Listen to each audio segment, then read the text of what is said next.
happening right now. Hundreds of nonprofits are competing to raise as much money as possible in 24 hours. Part of the annual Kentucky Gives Day fundraiser. WCPO 9 News reporter Allie Kramer live for us this morning in Florence. You've been looking into today. We do this every year, and it's always wonderful. But today's efforts are critical because of the way that prices are for all of us.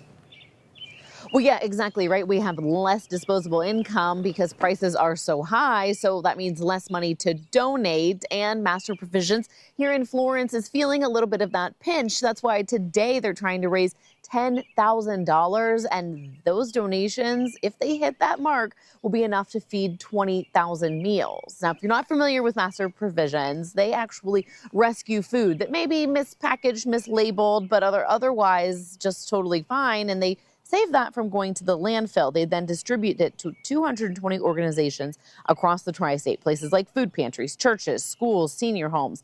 They do not receive federal funding, so they didn't necessarily take a hit when that assistance was cut. But they do see donations kind of ebb and flow with the economy, and so the slower donations are coming. And so at a time, rather, when the donations are a little slower to come in, they really need to ramp things up ahead of the summer. They're just wondering where their next meal is going to come from.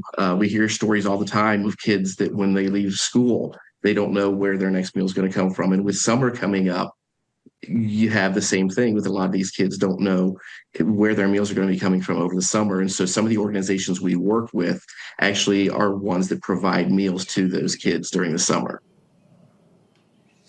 Right, and so that's something that's very top of mind. My kids get out of school at the end of next week, so we're talking summer. I'm like, it's here. Now is the time. Master Provisions actually does so much for the community that they are building a new facility that will give them 10 times the storage space for dry goods and pallets, and then double their cold storage. So we're not talking about a little nonprofit here. We are talking about somebody who, Adrian, really does make an impact here across the entire tri-state. Yeah, huge impact, and they can use all the help that they could possibly get. Allie Kramer live for us covering Kentucky Gives Day. Thanks so much, Allie. We'll check back with you.